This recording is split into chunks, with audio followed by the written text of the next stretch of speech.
അധികാരം തിരിച്ചുപിടിക്കുന്നതിന് മുന്നോടിയായി ഹിന്ദു കാർഡ് കൂടി കളിച്ചു നോക്കാൻ രാഹുൽ ഗാന്ധി കാണിക്കുന്ന താത്പര്യം അദ്ദേഹത്തിന്റെ എതിരാളികൾക്കാണ് ആവേശം പകരുന്നത്. ഇത് കോൺഗ്രസിൽ വിശ്വസിച്ചിരുന്നവരെ ആശങ്കയിലാക്കുകയും ചെയ്യുന്നു. കോൺഗ്രസ് ഭരണം നടക്കുന്ന സംസ്ഥാനത്തിന്റെ തലസ്ഥാനത്ത് നടത്തിയ പാർട്ടി സമ്മേളനത്തിലാണ് യഥാർത്ഥ ഹിന്ദുക്കളെ ജയിപ്പിക്കുവാൻ രാഹുൽ ആഹ്വാനം ചെയ്തത്. രാഹുൽ എന്തേ ഇങ്ങനെയെന്ന് ചോദിക്കുന്നവർക്ക് ഒരു ചോദ്യ വിഷയം കൂടി കിട്ടുന്നു. ഒരു നൂറ്റാണ്ടിലേറെയായി മതേതര നിലപാട് മാത്രം സ്വീകരിച്ചിരുന്ന ഒരു പാർട്ടിക്ക് ഹിന്ദു വർഗീയ കാർഡ് തന്നെ കളിച്ച് തെരഞ്ഞെടുപ്പ് ഫലം അനുകൂലമാക്കാനാകുമോ? ഹൈന്ദവ സമൂഹത്തിന് കോൺഗ്രസിലുണ്ടായിരുന്ന വിശ്വാസം ചോർന്നുപോയി എന്നത് തന്നെയാണ് കോൺഗ്രസിന്റെ തോൽവിയുടെ പ്രധാന കാരണങ്ങളിലൊന്ന്. അതുപോലെ തന്നെ പ്രധാനപ്പെട്ടതാണ് ജനങ്ങളെ മറന്നു നടത്തിയ ഭരണവും. ചിദംബരത്തെ പോലുള്ളവരുടെ ധനകാര്യ ഭരണം എന്തായിരുന്നു?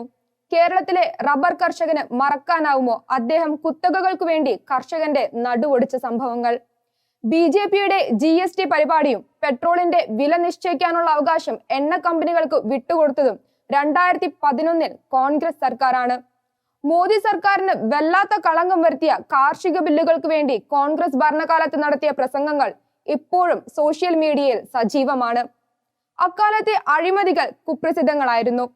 നെഹ്റു കുടുംബത്തിന്റെ കുത്തക സീറ്റായിരുന്ന അമേഠിയയിലെ വികസനമില്ലായ്മയെ കുറിച്ചുള്ള വാർത്തകൾ അമ്പരിപ്പിക്കുന്നതാണ്. ഭരണമാറ്റം ഉണ്ടാകണമെങ്കിൽ ഇപ്പോഴത്തെ ഭരണത്തോട് എതിർപ്പ് ജനങ്ങളിൽ ശക്തമാകണം. അതിന് അവരുടെ പ്രവൃത്തികളാവും സഹായകമാവുക. ഒപ്പം ജനങ്ങളുടെ വിശ്വാസം ആർജിക്കുന്ന ബദൽ നേതൃത്വം ഉണ്ടാകണം. അവർക്ക് ജനങ്ങളെ ആകർഷിക്കുന്ന പദ്ധതികളും പരിപാടികളും തന്ത്രങ്ങളും ഉണ്ടാവണം.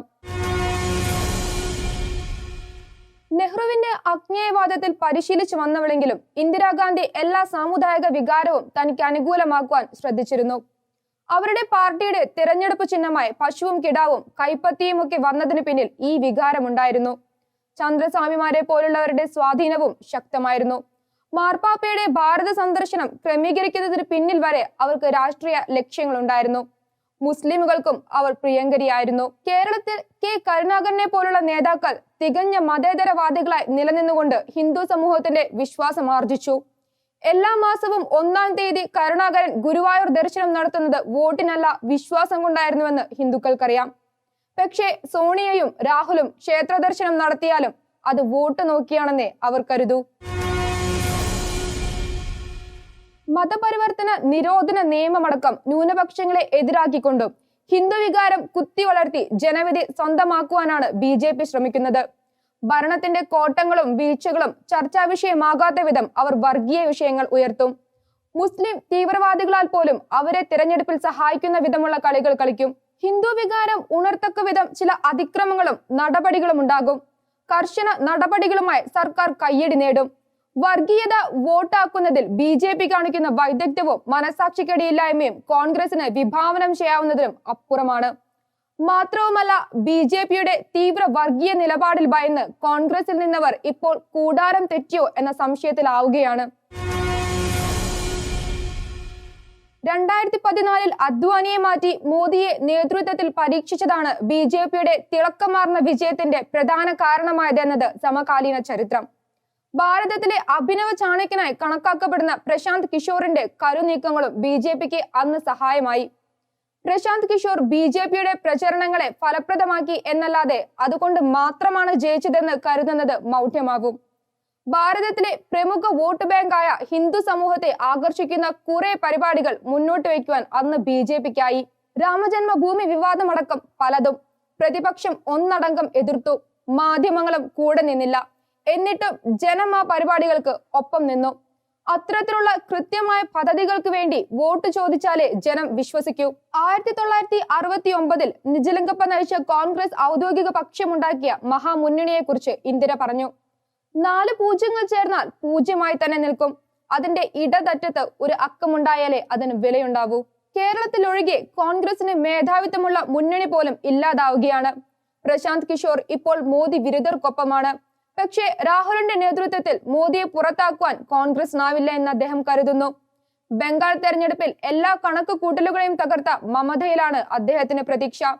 അദ്ദേഹം കരുക്കൾ നീക്കുന്നുണ്ട്. പല സംസ്ഥാനങ്ങളിലും കോൺഗ്രസുകാരും പല പാർട്ടിയിലായ പഴയ കോൺഗ്രസുകാരും കൂട്ടത്തോടെ മമതയ്ക്ക് ഒപ്പമാകുന്നുണ്ട്. മേഘാലയത്തിൽ 18 കോൺഗ്രസ് MLA മാരിൽ 12ഉം മമതയ്ക്കൊപ്പമായി. ഗോവയിലും ഒഴുക്കുണ്ട്. UP-യിലെ 2 മുൻ കോൺഗ്രസ് മന്ത്രിമാർ മമതയ്ക്കൊപ്പമായി. ഡൽഹിയിലെ കീർത്ത് ആസാദും ഹരിയാനയിലെ അശോക് തൻവറും മമതയുടെ പാർട്ടിക്കാരായി. എങ്കിലും തൃണമൂൽ കോൺഗ്രസിന് ഇന്ദിരാ കോൺഗ്രസ് ആകുവാൻ സാധിക്കുമെന്ന് ഇപ്പോൾ പറയാനാവില്ല. മമതയുടെ കോൺഗ്രസിന് എല്ലാ സംസ്ഥാനത്തും സംഘടനാ സംവിധാനം ഉണ്ടാക്കുവാനും അവരെ ഭാരതത്തിലെ ജനങ്ങൾക്കാകെ പ്രിയങ്കരിയായ നേതാവാക്കി ഉയർത്തിക്കൊണ്ടുവരുവാനും പ്രശാന്തിന്റെ തന്ത്രങ്ങൾക്ക് സാധിക്കുമോ എന്ന് കണ്ടറിയണം. അദ്ദേഹത്തിന് 3 വർഷത്തെ കൂടി സാവകാശം ലഭിക്കും എന്നും അറിയുക. ഉത്തർപ്രദേശ്, പഞ്ചാബ്, ഗോവ, മണിപ്പൂർ, ഉത്തരാഖണ്ഡ് സംസ്ഥാനങ്ങളിൽ 2022 മാർച്ചിൽ നിയമസഭാ തെരഞ്ഞെടുപ്പ് നടക്കുകയാണ്. അവിടെ തോൽവി ആവർത്തിച്ചാൽ സോണിയയുടെ നേതൃത്വത്തിന് പാർട്ടിയെ തിരിച്ച് അധികാരത്തിലെത്തിക്കാനാവില്ല എന്ന ചിന്ത കൂടുതൽ ശക്തമാവും. പഞ്ചാബിൽ കോൺഗ്രസ് വിട്ട അമരീന്ദർ സിംഗ് BJP പാളയത്തിലെത്തി.